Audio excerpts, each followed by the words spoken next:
Hello students, welcome to the channel the mathematics planet. कैसे हैं आप सब लोग? आई होप आप सब बहुत अच्छे होंगे।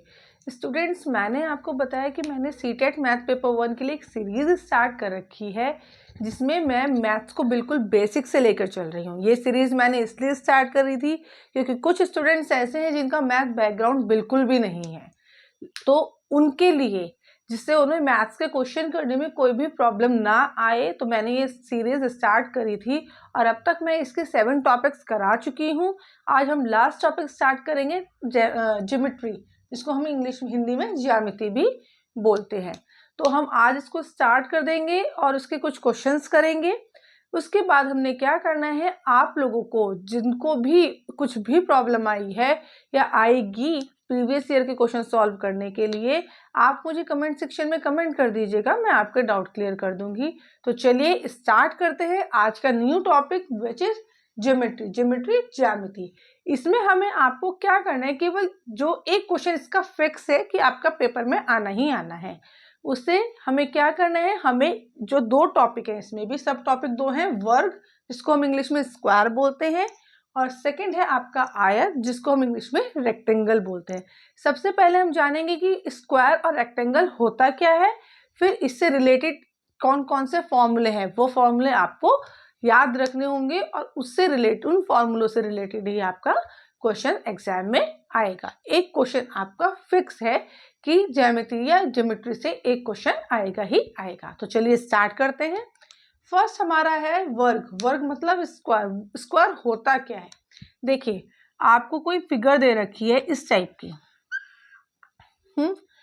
तो कोई भी ऐसी फिगर जो 4 साइड से जुड़ी हो, क्लोज फिगर हो और इसकी सारी साइड्स इक्वल हो। मतलब अगर ये वाली साइड आपकी 3 सेंटीमीटर है तो आपकी ये वाली साइड भी 3 सेंटीमीटर, इधर वाली साइड भी 3 सेंटीमीटर और ये वाली साइड भी 3 सेंटीमीटर होगी।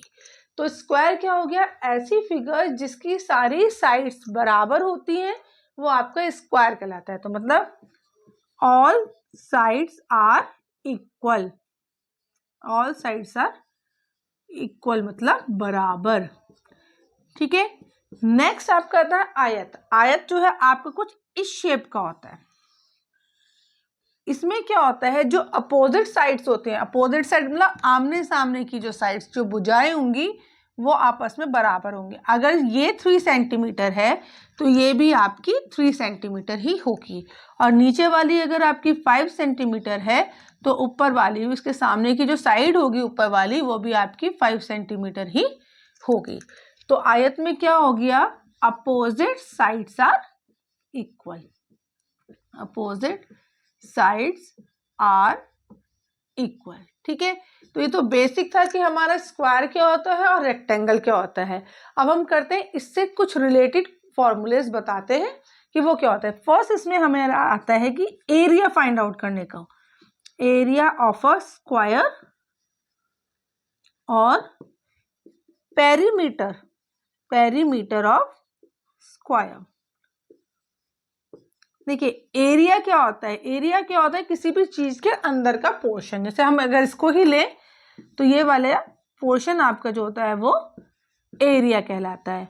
और पेरीमीटर जो होता है, पेरीमीटर जो होता है वो बाहरी वैल्यू जो होती है, बाहर का जो क्षेत्र होता है, साइड्स का जो साइड्स जिससे मिलकर बना हुआ है, वो आपका पेरीमीटर कहलाता है। अब एरिया ऑफ स्क्वायर क्या होता है? एरिया ऑफ स्क्वायर होता है आपका साइड का स्क्वायर, मतलब साइड इनटू साइड। ठीक है। और इसकी जो यूनिट होती है वो हमेशा स्क्वायर यूनिट होती है, मतलब स्क्वायर में ही आपका निकलेगा। ठीक। नेक्स्ट है पेरीमीटर ऑफ स्क्वायर। देखिए, इसमें पेरीमीटर जो जितनी भी साइड्स हैं उन सब का सम आपका पेरीमीटर हो जाता है। अब इसमें वर्ग में कितनी साइड्स हैं? एक, ये 2 3 4, और सारी ही साइड्स क्या होते हैं, बराबर होती हैं। तो पेरीमीटर ऑफ स्क्वायर क्या हो गया आपका, 4 इंटू साइड। ठीक है। इसको हम P से डिनोट करते हैं और इसको हम A से डिनोट करते हैं। तो एरिया ऑफ स्क्वायर क्या हो गया, साइड इंटू साइड, और पेरीमीटर ऑफ स्क्वायर क्या हो गया, 4 इंटू साइड। अब देखते हैं एरिया रेक्टेंगल का क्या होता है। एरिया ऑफ रेक्टेंगल, देखिए अगर ये इसकी लेंथ है, ये इसकी ब्रेथ है, ये एरिया हो गया, तो इसका एरिया कैसे निकलता है? Length into breadth, length into breadth, मतलब L इंटू बी, एरिया जो निकलता है। और पेरीमीटर कैसे निकलता है इसका?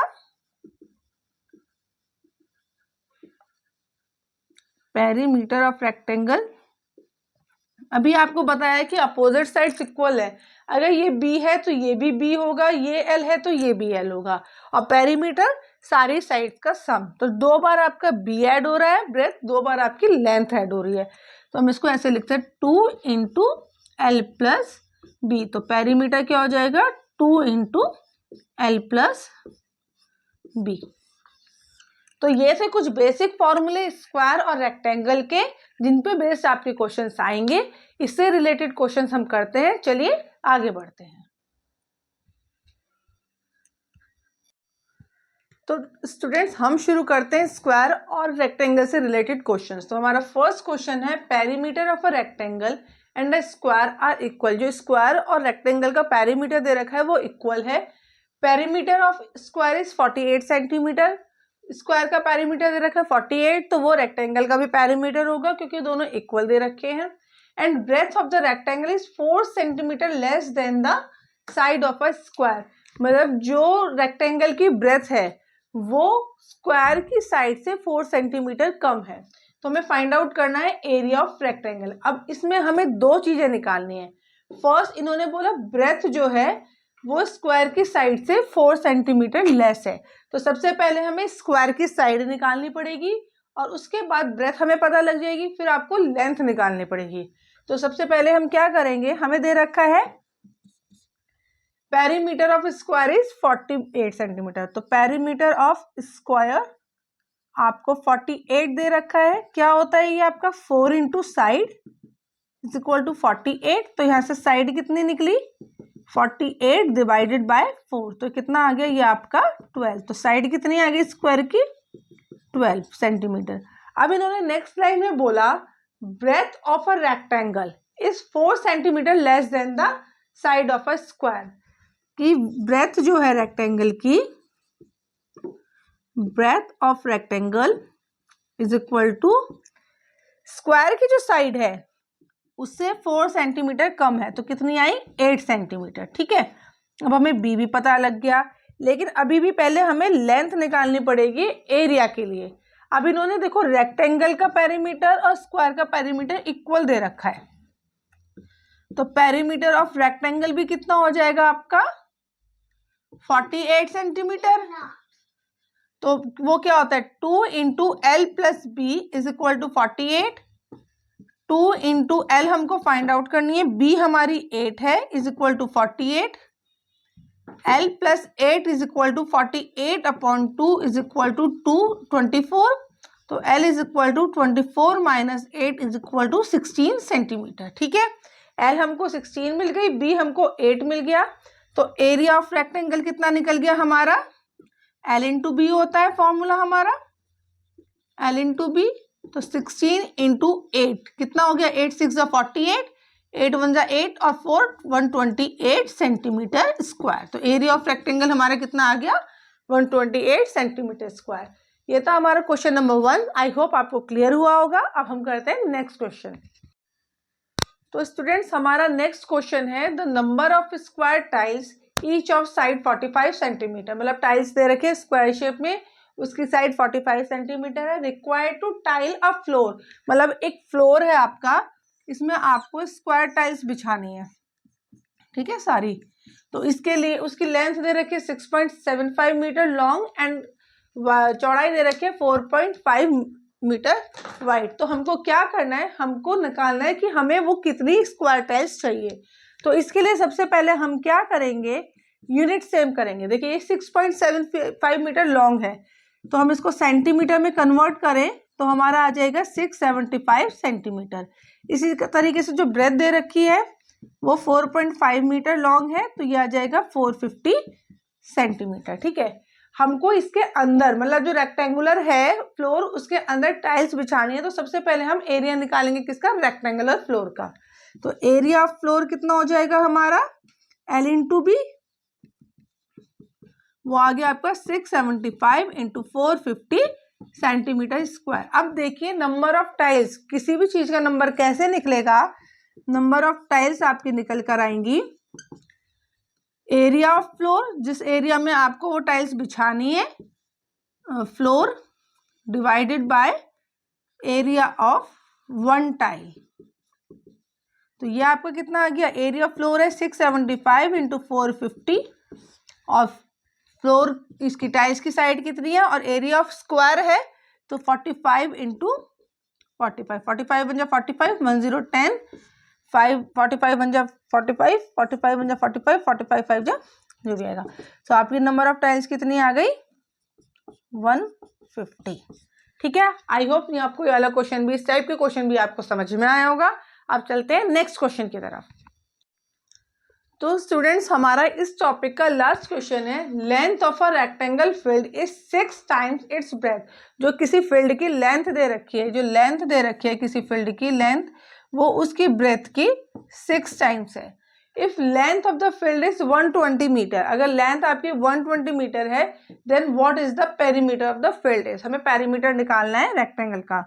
तो इसमें हमें जो लेंथ दे रखी है, length of field is equal to, length of field is equal to 6 times उसकी ब्रेथ की। ठीक है, और यहाँ पे हमें लेंथ भी दे रखी है फील्ड की 120, तो 120 is equal to 6 into B, यहाँ से b निकाला हमारा 120 divided by 6 is equal to 20 centimetre. ठीक है, अब हमको लेंथ भी पता है, लेंथ हमारी कितनी है 120 सेंटीमीटर और ब्रेथ है हमारी 20 सेंटीमीटर। तो पेरीमीटर क्या होता है हमारा 2 इंटू एल प्लस बी, तो 2 into L 120 plus 20 is equal to 2 into 140, 14 two ज़ा 28, तो ये आ गया आपका पेरीमीटर 280 सेंटीमीटर। आई होप आपको ये क्वेश्चन भी समझ में आया होगा। तो स्टूडेंट्स हमारा मैथ्स पेपर 1 का जो टॉपिक था ज्योमेट्री, वो यहाँ पर कंप्लीट होता है। हमने उसके से रिलेटेड कुछ क्वेश्चंस भी कर लिए हैं। अब आप इससे रिलेटेड जितने भी प्रीवियस ईयर में क्वेश्चंस आए हुए हैं उन्हें करिए, सॉल्व करिए। डाउट होता है तो मुझे बताइए, मैं आपका डाउट क्लियर करती हूँ। तो यहाँ पर हमारा मैथ्स पेपर 1 का जितना सीटेट में मैथ्स पेपर 1 का जितने भी टॉपिक्स है वो सब कवर हो चुके हैं। अब हम नेक्स्ट जो मिलेंगे वो मिलेंगे मैथ्स पेपर 2 के टॉपिक्स के साथ। तब तक आप अपना ध्यान रखिए। Bye bye and take care.